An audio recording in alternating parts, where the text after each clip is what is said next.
اگر آپ کمر، جوڑوں اور مہروں کی تکلیف میں بہت زیادہ مبتلا ہیں، ایک دودھ کا کپ لیجیے، آپ پیالہ لے لیں، گرم دودھ ہو، ابلا ہو، خالص دودھ ہو، اس میں ایک انڈا ڈالیے، اگر دیسی مل جائے اور واقعی دیسی ہے تو سبحان اللہ، اور اس میں شہد ڈال دیجیے، دودھ ہو، انڈا ہو اور شہد ہو، بس اب یہ مکس کریں، ملائیں، یعنی ایک انڈا، ایک بڑا چمچ شہد اس میں ڈالیں اور خوب ملائیں، اس کو گھونٹ گھونٹ پیئیں۔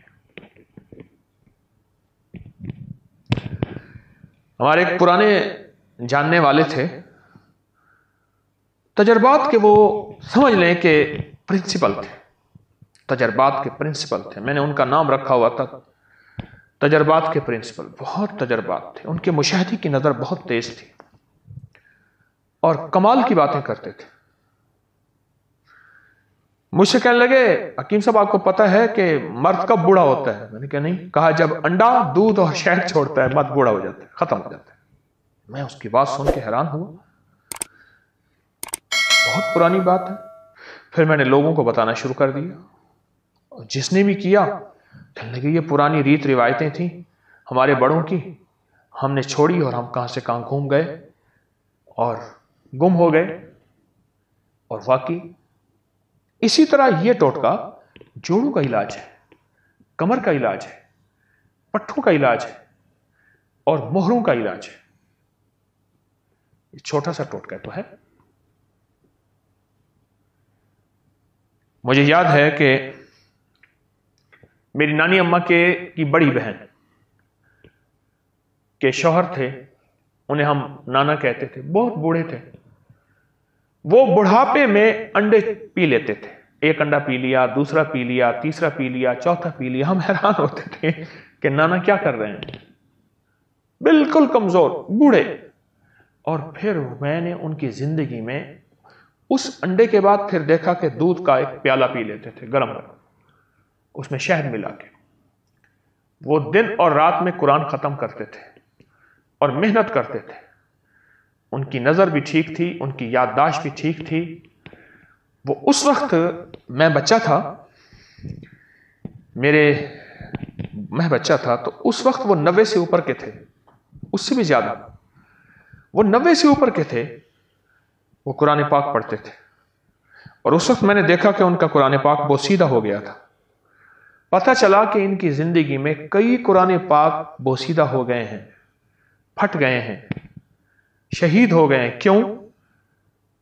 کہ اتنا زیادہ پڑھتے ہیں اور ان کی غذا یہی تھی، وہ سردی ہو یا گرمی۔ لیکن آپ سے ایک عرض کروں گا، کیونکہ آپ عادی نہیں ہیں، آپ ایک ایک انڈا کر کے لیجئے، تھوڑا تھوڑا کر کے اپنے جسم کو اس کا عادی بنائیں۔ تو میں عرض کروں گا کہ آپ پہلے ایک انڈا، ایک کپ دودھ اور ایک تھوڑا سا شہد، اس کو معمول میں لے آئیں، اس کو معمول میں لے آئیں۔ پھر آہستہ آہستہ آپ، کیونکہ میں نے نانا کی زندگی میں دیکھا، شاید ان کا تو ساری زندگی کا یہ نظام تھا، انہوں نے مرغیاں اپنی رکھی ہوئی تھیں اور مرغیاں انڈا دیتی تھیں، اور بعض اوقات شور شرابہ بھی ہوتا تھا کہ فلاں جو ہے انڈا چرا کے لے گیا۔ تو ان کی تو انڈے کھانے کا مزاج تھا، ان کی طبیعت کا حصہ بن گیا تھا۔ پھر ان کے لیے گرمی سردی کچھ نہیں تھی، پھر ان کا ایک عمر کا حصہ تھا۔ بہرحال انڈا، دودھ اور شہد، انڈا، دودھ اور شہد، یہ آپ کی زندگی میں حیرت انگیز رزلٹ رکھتے ہیں، نتائج رکھتے ہیں۔ کس معاملے میں؟ کمر کے معاملے میں، مہروں کے معاملے میں، پٹھوں کے معاملے میں، اعصاب کے معاملے میں۔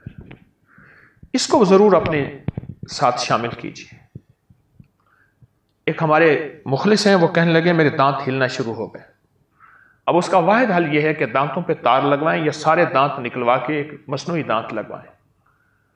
ایک دانت ہلا، دوسرا ہلا، تیسرا ہلا، اور ہلنا شروع ہو گئے دانت۔ پریشان کن بات، بہت اس علاج وغیرہ کیا، اس کے لیے درد کی چیزوں کی گولیاں، کچھ نہ ہوا۔ کسی نے مجھے ٹوٹکا بتایا کہ ایک کچا انڈا لے کے منہ میں ڈال کے پی جا، 40 دن کر لے۔ کہا کہ 40 دن کر کے آج سالہ سال ہو گیا ہے، میرے دانت پھر نہیں ہلے اور میں ٹھیک ٹھاک ہوں۔